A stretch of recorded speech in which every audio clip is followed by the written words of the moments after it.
We are very lucky today to have the opportunity to hear from Chief Deputy District Attorney Matt Weintraub. Mr. Weintraub is a graduate of Temple Law School. He first joined the Buck County District Attorney's Office as a legal intern in 1992. In 1993, Mr. Weintraub joined the office full-time as an assistant district attorney. Currently, Mr. Weintraub serves as Chief of Prosecution and as a trial team coordinator. Mr. Weintraub is responsible for the prosecution of all types of criminal cases, including homicide and other major crimes. Welcome, Mr. Weintraub. Very impressive. Excellent. I can't really do much better than that introduction, but just to let you know, I did start way back in 1992 as an intern after going to law school and college with the office of the district attorney. And I worked there for about 8 years. Then I went to Lehigh County to work as an assistant DA, and then down to Cape May County, which includes places like Ocean City, Avalon, Sea Isle, Wildwood, Cape May. And now I'm back. I've come full circle. And I actually have 2 kids that go to school in the district. My 2 girls go to school at Clicks. So I was real happy when Ms. Michener asked me to come and speak to you all. I understand that you have the questions that you submitted to me written down, and you'd like to ask me those questions. I think that would be great. We can try to get through as many of those questions as you want, and if we have a little time left over, and I'll leave that up to Ms. Michener, we can also freelance a little bit. You can ask me other types of questions, because I think that it's the best way to do one of these programs is to have a lot of involvement and interaction from the students. So who wants to go first? Hi, my name is Julia, and do juveniles have trials in the courthouse, and what has been the youngest person? That's a great question.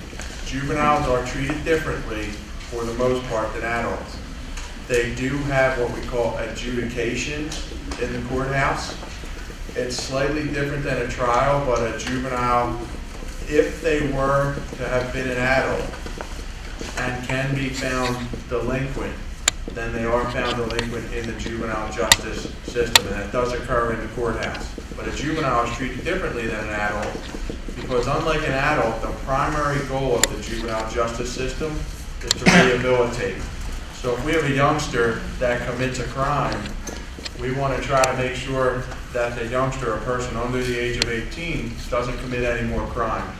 If that means we have to give them family support, or we have to give them counseling, or we have to help them structure how their lives are going, that's the focus of the juvenile justice system. The youngest age a person can be to be in a juvenile, to be charged as a juvenile, is 10 years old. So we have had a few, not many, a few 10-year-olds. There's also a distinction that we make when a juvenile reaches the age of 14. Anybody here 14? What are you guys, 10, 11, 12? 11 and 12? Okay, well, yeah, I don't think Ms. Michener has come across our desks as a defendant. I can say with certainty she has not. But once you hit the age of 14, if you commit certain very, very serious crimes, what's the most serious crime you can think of? Murder. Murder, that's a great one. Well, not great if you commit it, obviously. That would be the one I would think of first. Yes? Terrorism. Terrorism, sure. We don't really have a crime called terrorism, but there are a lot of crimes that fit inside of terrorism. What's another one? Robbery. Robbery, excellent. That's another one of the big ones. Treason. Treason, that's not one that we have on a state level, but that would be on a federal level. You're right. Rape. Rape, that's another one of the big ones. Arson. Arson, is that what you said? Arson, that's another big one. A couple others I can think of. Getting a little tougher. You raising your hand? I'm trying to think. All right. What's the one like fire? Well, that's arson. That's the one we just stuck there. A couple of the other ones, because I know we have a lot of questions on them. Yes? Assault, aggravated assault, yup.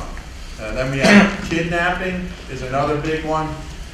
And because I'm on the spot, I'm sure I'm forgetting a couple. But if a juvenile commits one of those offenses, one of the most serious offenses, we, the government, can charge them as an adult, treat them as an adult. And I'm actually working on a case where a 17-year-old, actually there were 3 17-year-olds, committed a murder. And yes. Is that the Delaware one? No, this is one that we only have jurisdiction right here in Bucks County, in my office. But this is one that occurred in Levittown, which is down in the Bristol area, down the lower end of the county. And this young man tried to say to the court, I don't want to be tried as an adult. I was just a juvenile. I was just a kid when I committed that crime. Please treat me like a kid. And I said, no way. You want to do an adult crime, you're going to be treated as an adult. And the court found our way, and he's being treated as an adult right now. So a 10-year-old couldn't be treated like that. But somebody 14 up to a day before your 18th birthday can be charged as an adult for certain crimes. All right, what's the next question? Who's got the next one? I'm feeling good here. And please do me a favor, keep your voices up. I'm getting old, I don't hear so well. Hi, my name is Kurt, and what happens to juveniles when they are found guilty, and what types of punishments do they have? Great question. If they remain in the juvenile justice system, and I'm not trying to scare anybody straight here, but I would say the vast majority of our juveniles that get charged with crime remain in the juvenile justice system. The first thing we have to determine is whether they actually can be adjudicated or judged guilty of a crime, or whether they're merely dependent. Some juveniles may commit a crime, they may not even know they're committing a crime, and they can't even be considered for juvenile adjudication. So that's the first rule. But once we decide, yeah, they could form the mental state to commit a crime, and they did have criminal intent, and they belong in the juvenile justice system as opposed to the dependency system, then we try to rehabilitate them. So if they're adjudicated delinquent, we then say to ourselves, how can we best help this juvenile not commit any more offenses? We really give a juvenile a lot of chances. The first thing that we'll do, and I'm pretty sure we have one here because the founder and the manager of the youth aid panels all across the county is right in this area out of Warwick, so pretty close by. But a youth aid panel is made up of caring adults who may hear a juvenile case even before it gets to the juvenile justice system to try to redirect a kid. Let's say a kid was egging cars. Any of you ever heard of that?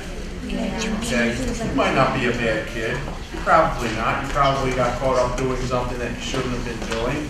And this, we would hope, would be your only contact with the criminal justice system. We don't even put you through the system. We divert you to the youth aid panel. And the youth aid panel might make you write a letter of apology, pay the restitution for getting the egg off that person's car.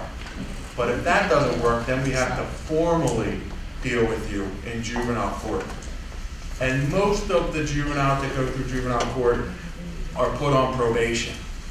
But if you continue to offend, if you continue to commit more crimes or you don't follow the terms of your probation, you can get locked up. You'll get sent to what we commonly call reform school, or you can get sent away to a secure facility, which although it's not jail, it's pretty close to jail for juveniles. So that's the extent of how you would be treated in the juvenile justice system. Who's got the next question?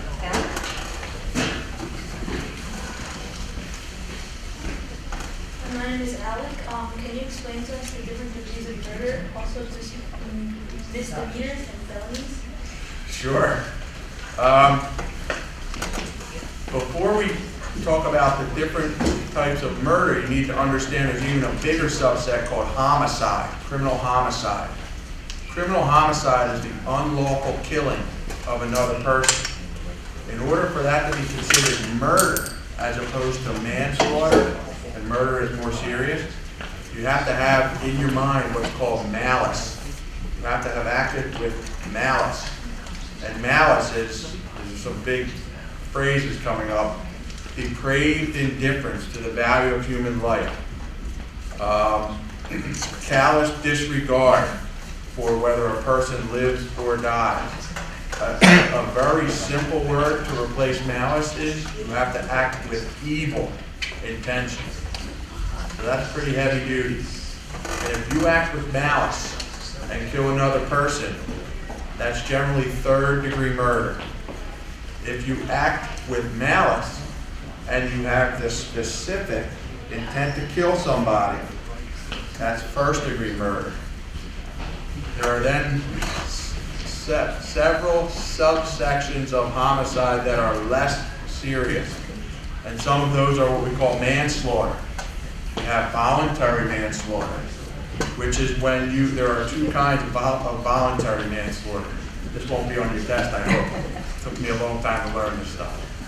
Voluntary manslaughter is when you kill somebody intentionally, but you had the mistaken belief that you needed to use deadly force to kill them. Let's say somebody is coming after you and they have a cell phone in their hand and you think they have a gun in their hand. You take out your gun and you shoot them dead, and you intended to shoot them dead. But when they fall to the ground, you see, oh my gosh, they had a cell phone, not a gun. You did have a right to defend yourself, but not to use deadly force. Your belief in your use of deadly force was a mistake. So that's one form. Yes? Do you get sent to jail for that?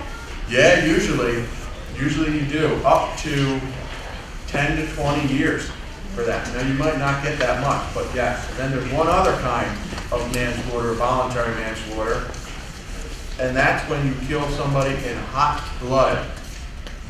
That's when you see something that happens right in front of you, or you learn something that happens right in front of you that makes you so enraged and incensed that you can't control your urge to kill that person. And not to be coarse about it, but the best example that I can give you is when a husband might walk in on his wife fooling around with another man. And he might fly into a rage because he sees it and kill his wife or kill the other man. He would have a chance to plead voluntary manslaughter. If someone is coming at you with a gun and you shoot them in defense, is that a crime? Usually not. That's self-defense. And self-defense is if you are completely justified, you don't get charged with a crime at all. And in fact, the other person doesn't even have to have had a gun or a deadly weapon. It's if you think they do, and your belief is reasonable that they do, even if they don't have a weapon, you might not be charged. And there's a real tough call that we have to make sometimes. Just because I'm trying to be comprehensive here, there's one more form of manslaughter, and that's involuntary manslaughter. And a good example of this is you might be an over-the-road truck driver. You might drive a truck for a living, and you're supposed to take breaks every day. You're not supposed to drive for more than 8 hours a day, let's say. But you need to make it to Tennessee to get your route done on time and to get paid. And you might not sleep for an entire day. And because of that, you get tired and you fall asleep while you're driving your truck. And when you fall asleep driving your truck, you veer into the other lane and you kill a person in the other lane. That could be a form of involuntary manslaughter. You didn't intend the consequences. You were just grossly negligent. Yes, sir. Well, okay, would the person who had the truck driver make that delivery be charged? He would be charged. Yes, he would be charged with involuntary manslaughter. And the person who had the truck driver make I think Max means the person who owned the trucking company. No, that we wouldn't, unless we could prove that the trucking company forced that driver to continue driving, even though the driver insisted that they couldn't drive because they were exhausted. There are occasions where they might be charged, but that's a very hard charge to prove. And lastly, I know you asked me that the difference between felonies and misdemeanors. So very briefly, I'm going to touch on this because I know we have a lot of questions. The way the criminal justice system works is you actually have what are called summary offenses. They're the least serious. It's the equivalent